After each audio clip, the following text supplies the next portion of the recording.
নমস্কার, আমার নাম সুদীপ চক্রবর্তী। আমি লাইভ প্লাস ম্যাগাজিন থেকে আজকে প্রত্যক্ষ করলাম।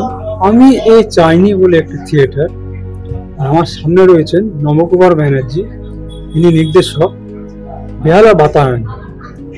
নমস্কার। একটুকুনি জানতে চাই বেহালা বাতায়নের হিস্ট্রি, ব্রিফ আর আপনার সম্বন্ধে। প্রথমে বেহালা বাতায়নের ব্রিফ বললে, আমরা 2011 সালেরও আগে আমরা শুরু করেছি। 2011-তে আমরা রেজিস্ট্রেশনটা পাই। তারপর থেকে আমরা নাটক করে যাচ্ছি। আমাদের অবয়ব নাটক, যেটা ইন্টারন্যাশনাল যে থিয়েটার ফেস্টিভ্যাল হয়েছিল ব্যাঙ্গালোরে, আমরা নিয়ে গেছিলাম আমাদের অবয়ব নাটক। তখন সাহেব এবং সোহিনী ছিল ওটাতে। তারপর আমরা যদি একবার করেছিলাম, সেখানেও সাহেব এবং দেবলীনা কাজ করেছিল। তারপর আমরা করলাম আরো যদি একবার বলে একটা নাটক করলাম, সেখানেও ছিল এরা। তারপর পরের বারে করলাম এসব প্রজন্ম বলে একটা নাটক করলাম। এসব প্রজন্ম নাটকটাও গতবারে করেছি। আর এইবারে এই প্রথম আমরা এই নাটকটা শো করলাম, যেটা হচ্ছে আমি এ চাইনি, শীতাংশু দাশগুপ্তের লেখা। বেহালা বাতায়ন এটাকে প্রযোজনা করলো, এটাই প্রথম। এমনি এটা গেল তো এর সম্বন্ধে। নাটক আর কি বললেন? আমি আপনার সম্বন্ধে জানতে চাই। আমার সম্বন্ধে বলার কিছু নেই, আমি নাটক ভালোবাসি অনেক ছোট থেকেই। আপনি কি শুধুমাত্রই নাটকের মধ্যেই আছেন?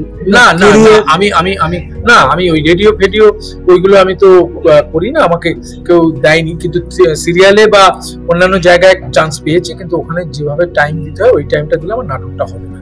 আমি একজন ব্যাংক কর্মচারী ছিলাম, এবং ব্যাংক কর্মচারী থেকে আমি শুধু নাটক করার জন্যই কলকাতায় ছিলাম আর কি। তো যাই হোক, ওইটা করতে গেলে ওটা হবে না, সেই জন্য এক নৌকো পা দিয়ে থাকাই ভালো বলে আমি মনে করেছি। আমার মতো একজন ক্ষুদ্র নাট্যকর্মী একটার মধ্যে থাকলেই যতটুকু কাজ করা যায় সেটুকু করার চেষ্টা করেছি। চেষ্টা করি সুন্দর করে এইসব নতুন নতুন ছেলে মেয়েদের নিয়ে কাজ করতে। এতেই আমার আনন্দ, এতেই আমার সবকিছু। একটা কথা বলি। হ্যাঁ বল। যেটা আমি, যিনি লিড ক্যারেক্টার ছিলেন, ফিমেল ক্যারেক্টার, ওনাকেও জিজ্ঞেস করছিলাম যে আমি বিভিন্ন ধরনের ফিল্ম, শর্ট ফিল্ম রিভিউ করি আমাদের পত্রিকার তরফ থেকে। এই প্রথম আমি থিয়েটারের উপর দেখলাম। আমার যেটা মনে হলো এটা অনেক কঠিন, কারণ এখানে কোনো কাট নেই, কন্টিনিউয়াসলি অ্যাক্টিং করে যেতে হবে। আজকের জন্য যেটা করবে আজকের মতোই হয়ে গেল, এর কোনো কাট নেই যে আরেকবার নেব, এসব ব্যাপার মানে মিস্টেক করার জায়গাটা নেই আপনাকে। তার মানে যার জন্য অনুশীলন অনেক বেশি লাগে, বিরাট অনুশীলন লাগে, বিরাট। এটা অনেক কঠিন, কিন্তু কিছু মানুষ এখন ছোট ছোট জিনিস চাইছে, শর্ট ফিল্ম, ছোট ছোট রিলস, 2 মিনিট। সেই জায়গায় আপনারা টিকবেন কি করে? আপনার কি মনে হয় যে আপনাদের 3 ঘন্টা করে ছিল, এখন কমতে কমতে এখন 2.5 ঘন্টা, 2 ঘন্টা।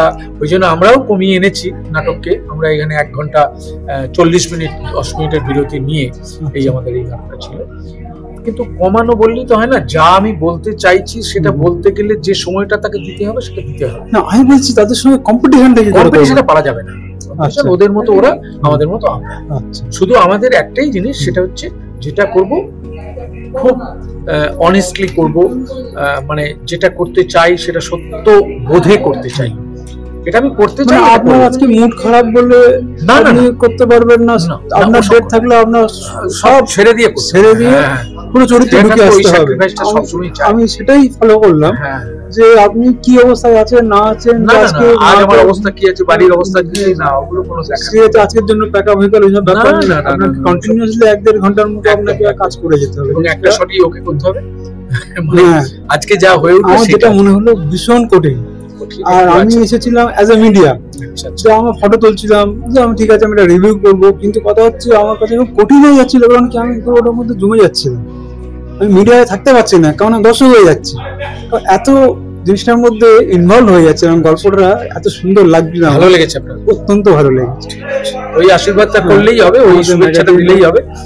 নাটকটা আমরা তো ওইভাবেই করি। এইসব ছেলেরা বা মেয়েরা তাদের নিজস্ব কাজ করে, কেউ কলেজে পড়ছে, কেউ এতে পড়ছে, সেই সব করেও আসে, বকুনি খায়, দেরি করলে সবই হয়, কিন্তু তারই মধ্যে করার চেষ্টা করি। আর কি করবো, আমরা তো পয়সা দিতে পারি না, সবাই ভালোবেসেই কাজটা করে। এটা তো বোঝা যাচ্ছে এর মধ্যে প্রচন্ড ডেডিকেশন এন্ড লাভ। ডেডিকেশন না থাকলে হবে না, এই ধরনের কাজ করা যাবে না।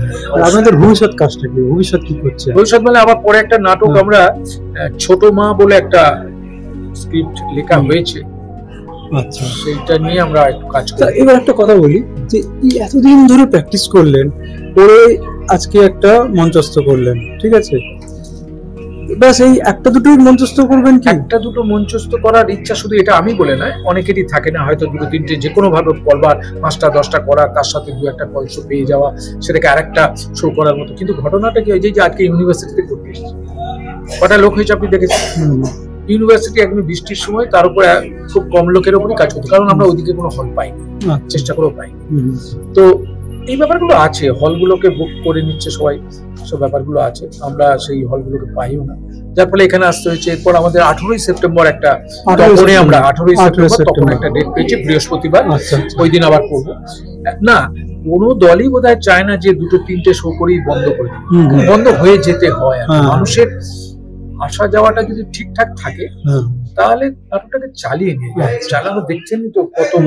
পয়সা পেমেন্ট করতে হয়, হুম। ঠোক পয়সা পেমেন্ট, হুম, হুম। সেট খুলবে পয়সা দিয়ে দিবে, লাইট করলে পয়সা দিয়ে দিবে, মেকআপ, এতজনের ইনভলভমেন্ট রয়েছে, অনেকগুলো লোকের টেকনিক্যাল ইনভলভমেন্ট রয়েছে, সেই acting টাকাগুলো involvement তো রয়েছে। দিতে হবে এবং স্যাংশন দিয়ে দিতে হবে। হুম। তার ফলে হয় একটু নিজের অসুবিধা হয়।